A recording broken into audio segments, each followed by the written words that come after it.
Hello, and welcome to the fifth video in a series, the Bhagavad Gita Reflections on. In this particular series, if you've been watching along, you know we're focusing on chapter 16, the first three verses. And just as a reminder, those verses are sometimes referred to as the godly qualities. Later on in the chapter, the demonic qualities are listed and spoken about. But for the time being, we're going to concentrate first on the godly qualities. And as always, there is a introductory video in this list of videos that I have on YouTube. So rather than repeat a lot of information at the beginning of each of these videos, just take a look at the introductory video, and you can jump in any way you want. I have them listed in order by the way that they appear in the Gita, but whichever video suits your fancy would be the best place to start.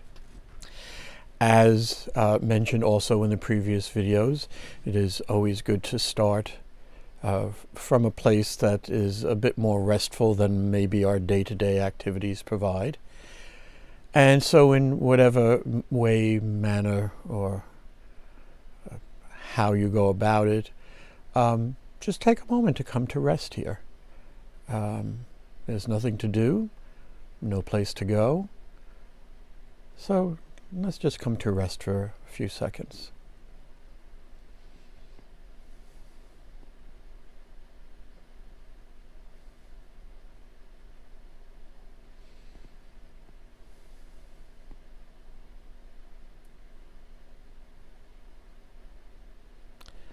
Well, good.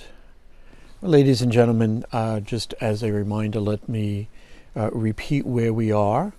In fact, the last video we finished the first line of the first verse. The first line was Abhayam Sattvasam Sudhir Shnana Yoga Vyavashtiti. And that was given as fearlessness, purity of heart, steadfastness in knowledge and yoga. Now the next line of this first verse is as follows: Dhanam Dhamascha Yajnascha Swadhyayas Tapa Archavam. And in simple translation, it's given as almsgiving, self-restraint, and worship, study of one's own scriptures, austerity, and uprightness. Now today we're going to pick up with that first word of the second line, which is translated in the version of the Gita I am using as almsgiving. But I think it's, as we find as we look through these, it tends to be a little bit greater than that. So let's just first take, and we're only going to concentrate on this one word in the video today.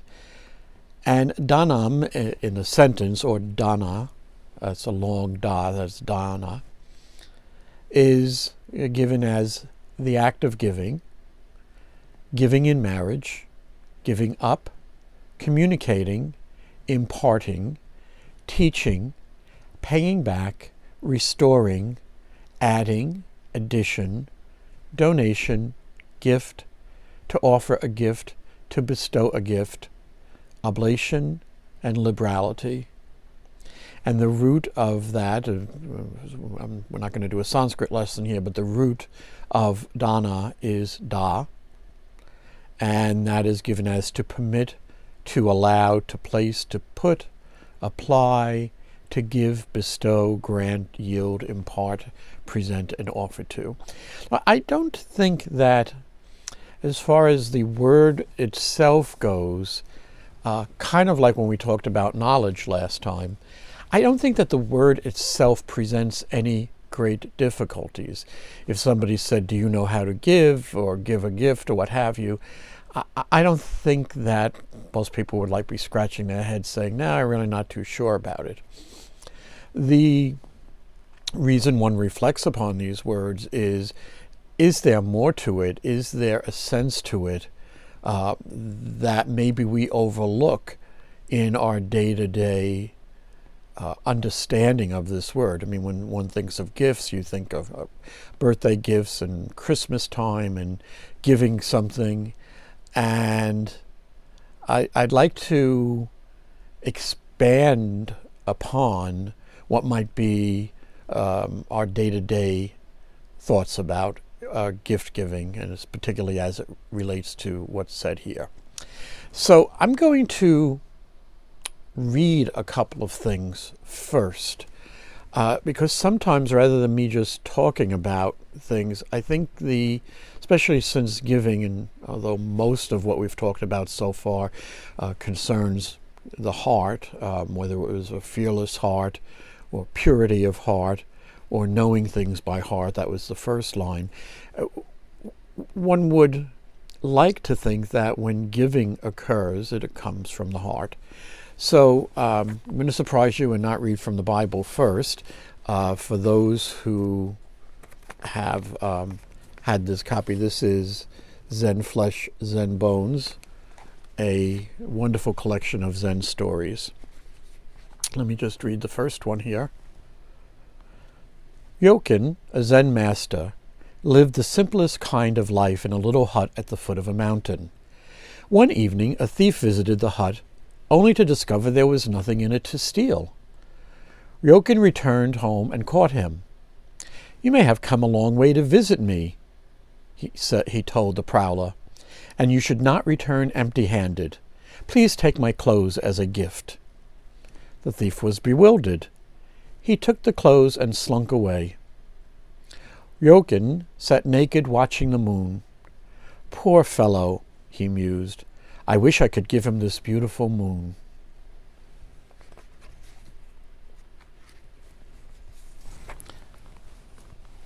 There's another story, slightly different tone in this one we'll hear.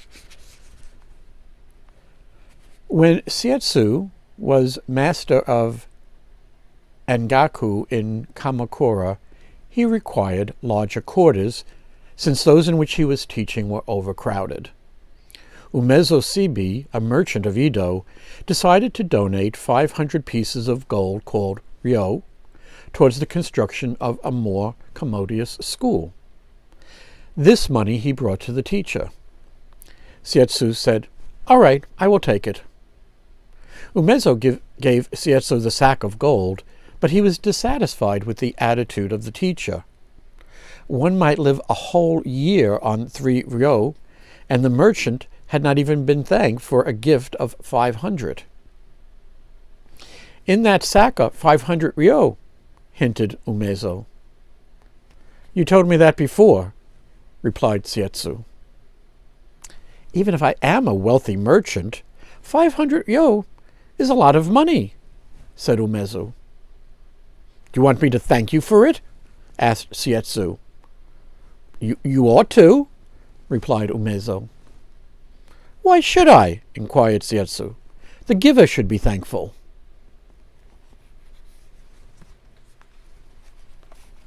And finally, though not...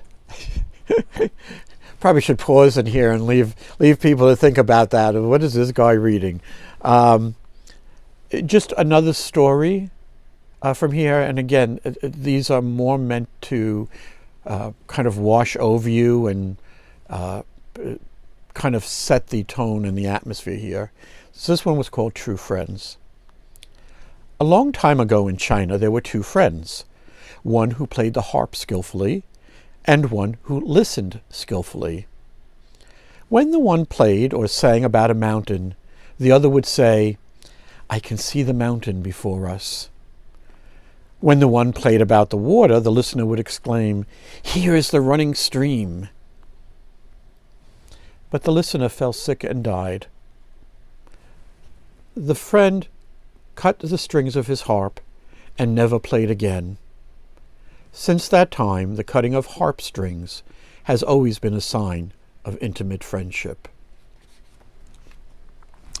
Now, again, those are what might be called, from the Zen Buddhist tradition, Zen stories, meant to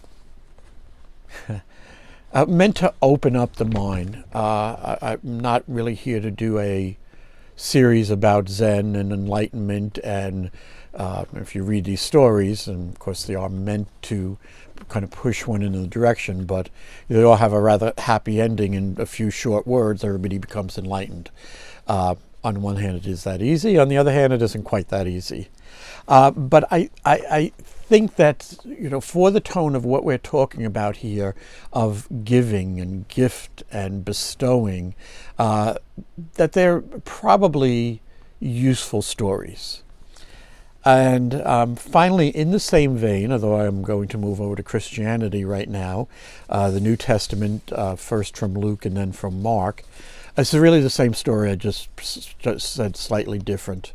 So this is from Luke chapter 21. And he looked up and saw the rich man casting their gifts into the treasury.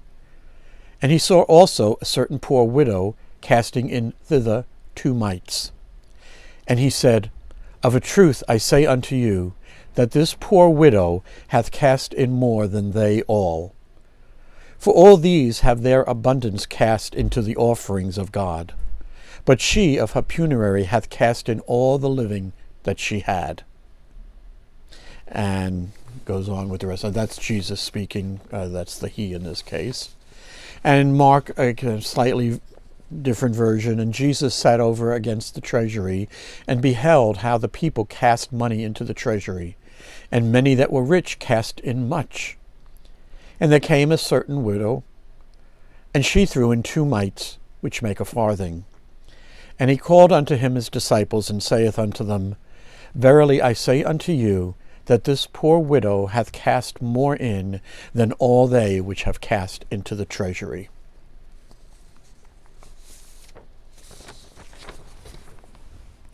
And so, while one may read the act of giving, offering a gift, and bestowing a gift, I'm hoping that those few short readings kind of give a sense of where gifting, where giving comes from. And as I said, as each of these words are reflected upon, more and more comes out of them. And for example, that first line, which turned out a lot to be about the heart, okay? And, really, it seems to continue here of giving from the heart. And that a true gift is from there. Now, there's another phrase. I kind of thought of this a little late to get these written down, but it begins with the gift that is given without thought of recompense, and so on. And I really don't remember the exact quote. It's from another one of the Upanishads, but it ends with, "Such a gift is pure." And we talked a couple of videos ago about purity of being and purity of heart, and one would say, well, what does that mean? And I think it is not too difficult for us in our example of life to understand what it means to give purely. I mean, that there's a certain natural pureness of gift between, let's say, parents and their children. One doesn't, except when you get to college course, that starts to get up there, but one does not even consider the cost at all of what it takes for, raising your children and having them, live, living in love. And that is a gift that flows naturally, and in the best cases flows purely. And so when we talk about a quality of giving and of bestowing and presenting, what we're aiming towards here is just that kind of flow, and that kind of flow of love. And I could almost, say, is there any difference between the flow of love and the flow of giving? In a way, I would say, just from as we see here, that they are more or less the same. And again, jumping back to those stories, it is not it's not giving to be seen of men. I'll go back to a phrase Jesus said, many times, "Verily I say unto you, they have their reward." The giving from the heart is itself its own reward, but it is not a giving that wants something in return. We're not talking about an exchange here. We're talking about unbounded, unneeded, if you will, that there is no need for the return. And this is somewhat of why this particular section is called the godly qualities. Now, I have to be careful here, I guess. Certainly saying godly qualities can be okay with that. People not. Now, of course, once you mention the word God, you're in a whole other realm of how people react to that. I'd rather skip that part over, because if this is not your cup of tea, you hit the pause button or the flip to something else. And I'm not going to even try to guess what people understand when they say that word. But it is, for the purposes at least of this discussion, not necessary to bring that up as a agency, if you will, for those who are maybe more of a naturalist, and we talked about various views of the universe. I mean, the fact of the matter is, you wake up every morning and the air is there, and the sun is shining, and water is flowing, and things are growing. So whether you attribute that to a god or a deity or the powers of nature, what is undeniable is that the creation is about us and within us every day, and it is giving in abundance. And it's not to say that we as humans can't interrupt that flow in a way, but that's somebody had asked about sin and what constitutes sin. There's a couple of views of that. Remember back from the early days when I was brought up Catholic, when one would go to confession, and you confess, bad thoughts, bad words, whatever, threw a rock at a cat or something like that. And, my definition of sin would perhaps be a little bit different now. One great sin that we tend to be guilty of is taking, it's really stealing what is ever present and ever flowing in abundance, and taking that for oneself without a consideration for anybody else. And I'll go back to the childish version. If you have a bunch of 7-year-old boys at a party, and one gets a gift and the other one says, "Oh, that's what I want," I mean, they'll grab it out of the other kid's hand. Now, and then we go, "Oh no, you shouldn't do that," what have you. The difficulty is that kind of behavior left unchecked, gets to the point where, people cordon off water supplies, food, and what have you, for nothing else but to make sure that they could profit from that. This is not to say that livings should not be made, but one needs to be careful about interrupting the natural flow of the creation, because there's a price to be paid for stopping things up. So it's probably a little further afield for this than we need to be at this time, and I'd like to go back to just again the quality of giving as described in the stories we read, both from Zen and from the New Testament. But I think that of the items that we are looking at in here, giving is the one that is, for most of us, the most practiced of the items. And the only question really that we need to ask ourselves is it a real giving or is it a swapping? Well, if you be nice to me, I'll be nice to you. Or if you love me, I'll love you back, maybe. That is not giving. That's kind of a union trade agreement and collective bargaining and stuff like that. And you will certainly, again, sort of, the other thing that comes to mind is the story of the Good Samaritan, where, in answer to the question, who is your neighbor, you see a story that is the giving of, with no thought of recompense, the giving of one human being to another. And that, I believe, or at least that is what I've been seeing when I reflect upon this. And I would say that there is probably a bit more, just on the drive this morning coming over here.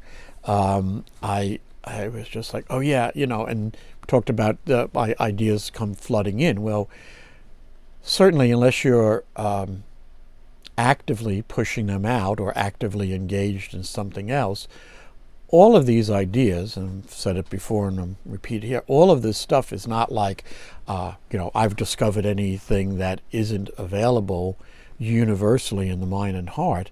It's just that the question always comes up, where are we focusing our energy and attention?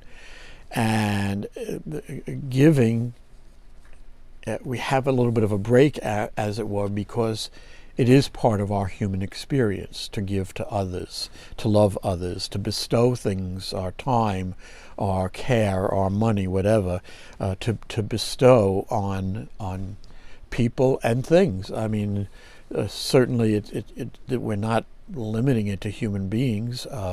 People love their pets. They love a lot of things that, their friends, things that they do. There is, much as there's unlimited giving on the part of the creation, there's unlimited things that we could give back. So again, these are, the more and more I read through and as we do these videos, the more and more it becomes apparent that it is correctly phrased as a introduction or, the first observations. Certainly something like giving there's much more that can be said about it. So as has been the custom here, I'm going to stop now, take a little time to reflect upon what's been said, and be back for part 2 in a few minutes.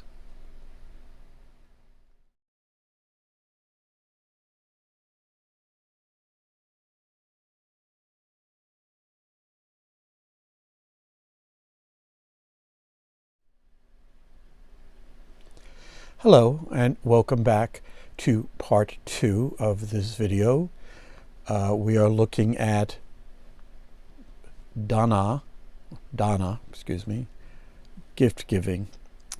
Although I only put a couple of seconds in between here, a little quick card that says part 2, I had to sit for a while and think about, one, what was just said here, and two, what arises from it, and what tends to happen is many different ideas do arise. I mean, once one starts looking at this stuff, it's kind of an opening up of the mind. We're not just narrowly focused on, am I going to get home in time to cook dinner or what have you.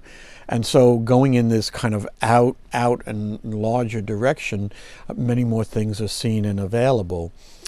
But what kind of kept running through here is a duality that we seem to find ourselves in a lot. I can do 100 of these videos and talk about godly qualities and read from all sorts of scriptures, and it begins to sound like, oh, let's all do good things, or hey, things are wonderful. And what always gets brought up, is, yes, but what about all the terrible things in the world?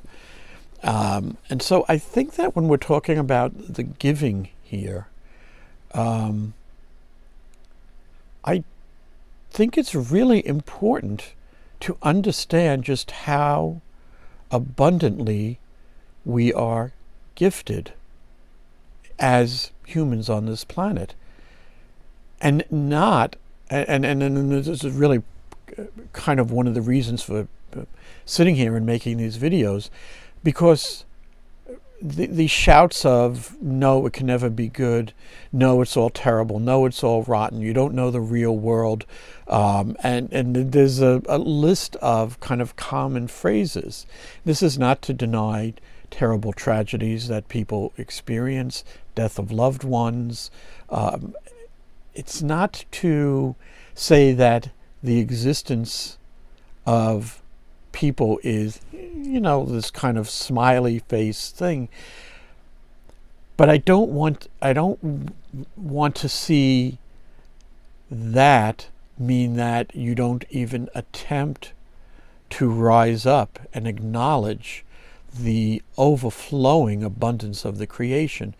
And if I had to say, and I really couldn't pinpoint where this occurred in, is it the 1800s, 1900s, the 2000s, what have you, where the terrible cynicism that runs through, and again, I'm going to say America, because that's where I'm living and can speak from there. But I think somebody needs to, every once in a while, and say, just stop it for a while. We know that there's terrible things, and we know that things happen to people. But there's also a huge, and in fact a larger amount of goodness available, gifted to us through the creation. And I think that, I'll say the creation, just to avoid kind of stepping on anybody's deity's toes. And in fact, whether you, however you believe in, whatever you believe in, it's easy enough to take it just from the creation as it is. It's a rather amazing place, with or without your favorite deity, okay? And you can, and certainly people have, spend a lifetime studying it. The difficulty, as I said in the last videos, we tend to take everything so physically, so literally. Even though we experience the mind, even though we experience the heart, or in this case the joy of giving, even though we have that within our experience, we tend to downplay it. And I am not quite sure why. And then right as I say that, what comes in, well, you don't have a bad life. You don't have, well, first of all, you don't know what my life has been.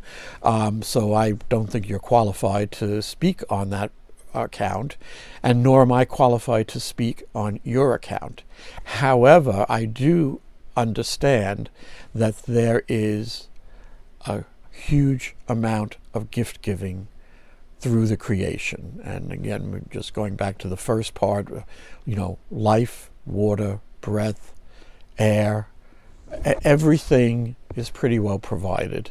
Yes, we go out, we work and what have you, so that you can get a nice house and a nice car and what have you. But the fact of the matter is, you barely know how your body runs. It just kind of runs. I always used to joke, hey, I throw beer and pizza into it and it still works.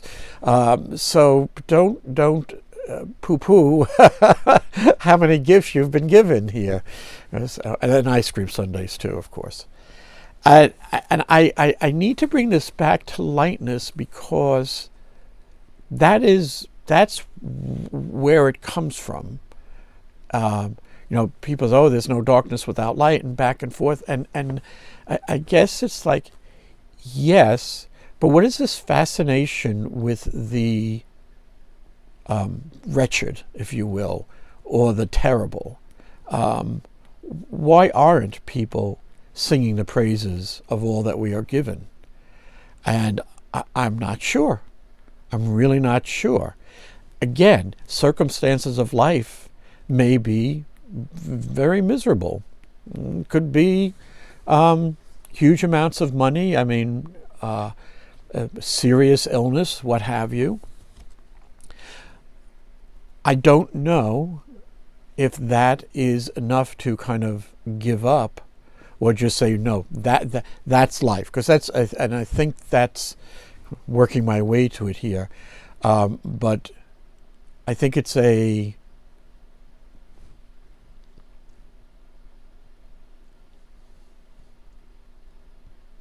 think it's a direction that sets a tone for a life. And again, it's not to put on rose-colored glasses. I think it's rather to take them off and take a look around and see what has been given. And you may, again, I mean, one need only look at commercials of returning veterans, people whose, terrible things such as a child with cancer, okay? Yes, those are part and parcel of the creation too.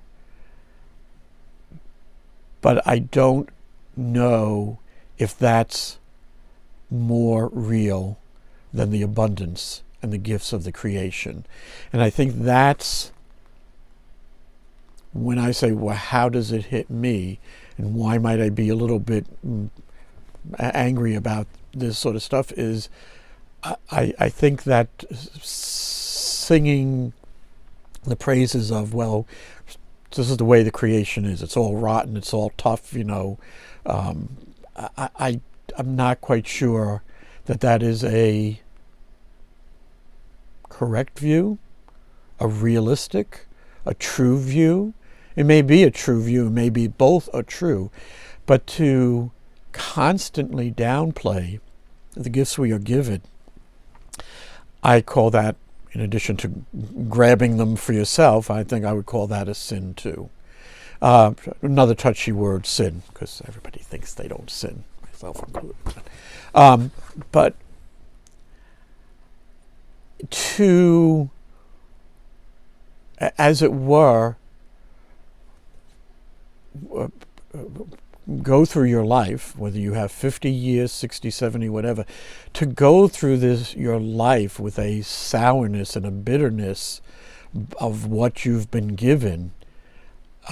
Certainly you're well entitled to do that, although I appreciate not having to run into you. I must say it's not too difficult to pick out people with that point of view. Mostly you see people, once they get to know them, skirting around them, because it's not a very pleasant experience for all you for us who have to listen to people complaining. That's going to get a lot of comments too. But the fact of the matter is you are out there, and the rest of us have to live with it. Now, one of the things is you go, well, that's their view, and you move on. And that's, I think, probably the best way. You certainly don't start, engaging people in that, because if you, as we'll see, I have a second series which I'm considering. Once you have, as it will, turned away from the gifts that you're given and begin to think of it as only darkness and sorrow and tragedy and what have you, it tends to have other effects starting in the mind. But again, that's sort of down the road of most people aren't quite that bitter, but I do see, and this is just my seeing, I wouldn't even say opinion, but I do see a lot of sourpusses out there. Again, they may be living in the most beautiful house with perfect health and what have you, and yet there's still a sourness and a bitterness and a you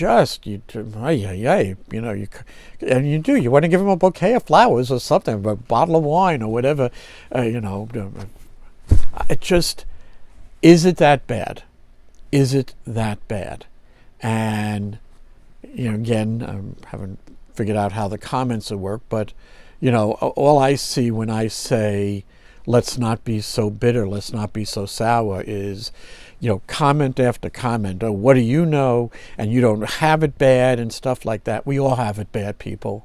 We all have a lot of things to deal with on our lives. I don't think that should be the ruling factor.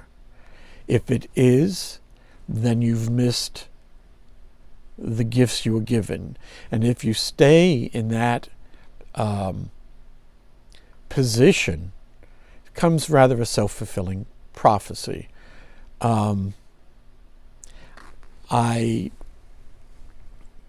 maybe will leave this with, I think there's two places that I remember here.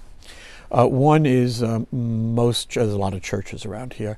Most churches have a lit up sign in front of them. Usually tells you when the services are, when the next bingo is, when the next spaghetti dinner is. And at least around here, I think this is probably a somewhat modern phenomena. There's always what I call a cutesy saying, okay? And for the past few months, one particular church I drive by has as its saying, God loves you, and there is nothing you can do about it. And I have to hold on to the steering wheel as I drive by it, because I'd be just rolling on the floor laughing, as it were. Because the fact of the matter is, it doesn't matter belief in God or not, it doesn't matter how much love you are receiving, how much love you are being gifted, you certainly can do something about it. You can turn away from the gifts you were given. I mean, a gift is a gift. You don't have to accept it.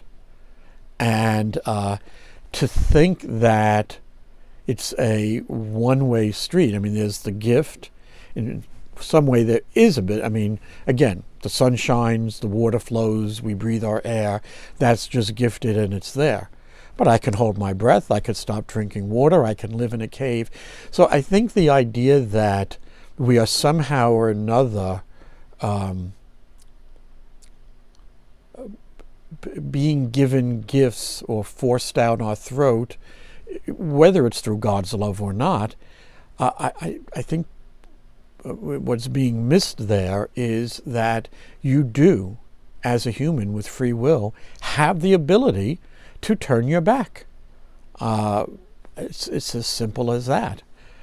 For those of you who are C.S. Lewis fans, or if you've just read your children the Narnia books, the same idea, exact same idea as what was up on that church, is given when in the last battle, the last book of the series, Aslan is, there is Lucy pleads with Aslan to let the elves, give them something to take them out of the darkness that they are in.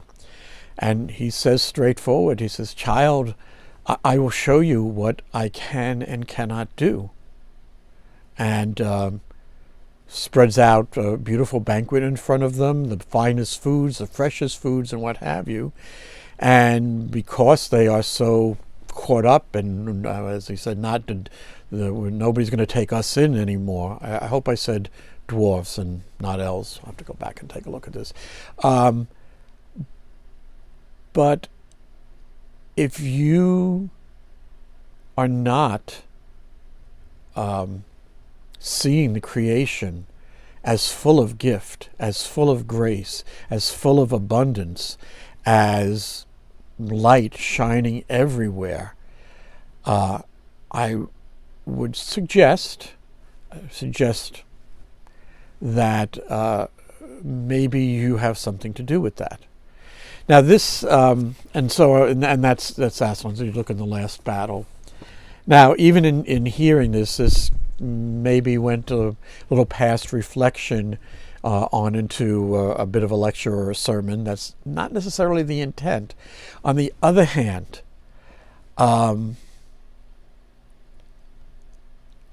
most of us are subject to quite the opposite of thinking that the creation is as abundant as it is. And perhaps it's time for some of us, raising my hand right now to say, people, look again. It is far better than it may appear, but the only person who can do anything about that is you yourself.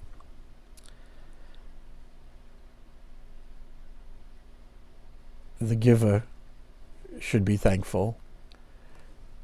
The receiver gains the blessings of what the giver has given.